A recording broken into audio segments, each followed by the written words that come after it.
In this video, we're going to learn how to find the inverse of a 2 by 2 matrix. There are actually two methods that we can use for a 2 by 2 matrix.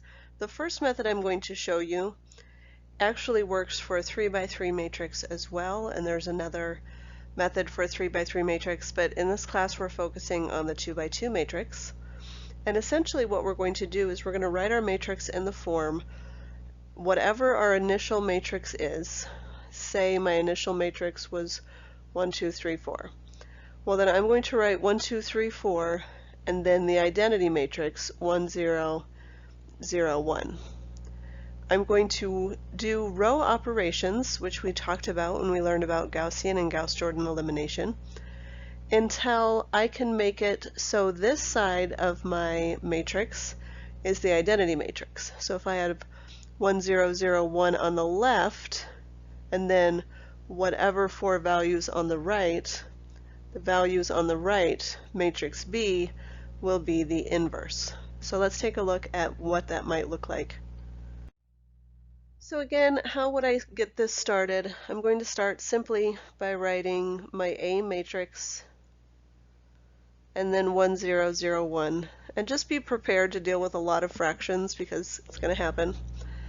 And what I'm going to do is, again, I'm trying to make the identity matrix happen on the left side of my equation. So I need to do some row operations for that.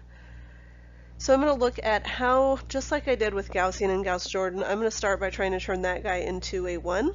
So I'm just going to take a fourth of row 1 and make it my new row 1. So that would give me a fourth of 4, which is 1, a fourth of 9, which is 9/4, a fourth of 1, which is 1/4, and a fourth of 0, which is 0, and row 2 didn't change. Then I'm going to try to turn this guy into a 0, just because that's what I typically did with Gaussian and Gauss-Jordan. So I'm going to take negative 2 times row 1 plus row 2 to be my new row 2, which means row 1 stays exactly the same.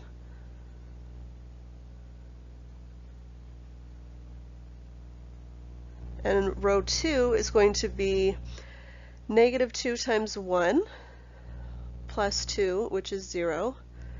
Negative 2 times 9/4, which is negative 18/4, plus 1, which is negative 22/4, which reduces to negative 11/2.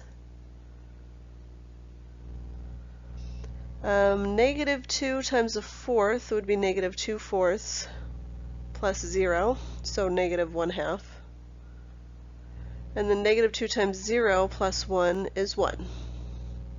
So far I have my 1, I have the 0 underneath. Now I'm going to take everything times, because again my next step typically is to try to turn that guy into a 1. So I'm going to take everything times negative 2/11. So again, this is going to get ugly. Negative 2/11 row 2 is my new row 2. Row 1 is remaining exactly the same, so row 2, this guy's a 0.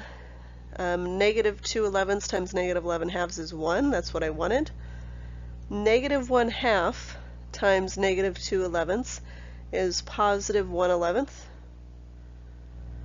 And negative 2/11 times 1 is negative 2/11.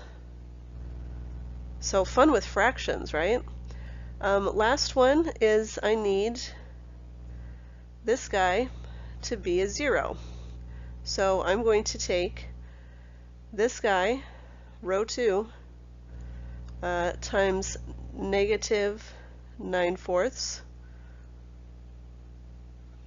I'm going to add it to row 1 to be my new row 1, which means row 2 is exactly the same.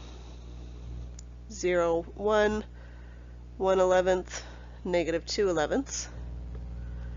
Row 1 is negative 9/4 times 0 plus 1. Negative 9/4 times 1 plus 9/4. Negative 9/4 times 1/11, which is negative 9/44 plus 1/4. So don't feel bad if you have to use scratch paper. 1/4 is the same as if I take the top times 11 and the bottom times 11. So that's actually 2/44. Sorry, half of, reduce. So 2/44 is actually 1/22. And then last guy is negative 2/11 times negative 9/4, which is 18/44, which is 9/22 plus 0. So 9/22. So essentially what we have found, and I'll get rid of all of this extra work, what I have found now is that the matrix of 1/22, 9/22, 1/11, and negative 2/11 is the inverse of A. And again, how could I check that? I could take A times the inverse of A and verify that I get the identity matrix. I'm not going to do that for the sake of time, but feel free to do that yourself. Then I'm going to show you the way that I usually use, because this way is just way more work that is necessary, and there's like 8 different ways. I could have made a mistake here. So let me show you a way that should be easier. So this way to me is so much easier than the way I just showed you. If you really like row operations and you're super comfortable with fractions, then hey, go at it. But if you're not, this I think is the easiest way. And so really it's just a matter of remembering the pattern. So when I'm finding the inverse of a matrix, we label them as A, B, C, D, just like this. And I'm going to take the product of A times D minus the product of C times B. And we'll talk more about that in a little bit. That's called a determinant. We're going to take 1 divided by the determinant. And then notice what happens with the values on the inside. So this is where that fraction is going to come in. All of those fractions I had that I was dealing with, that's where the fraction will come in. But notice what happened here. A and D switched places in my new matrix, and C and B just switched signs. So let's take a look at the exact same example that we did and verify that we got the same answer as before using this method. So here's the exact same question that I gave you before, and previously we found 1/22, 9/22, 1/11, negative 2/11.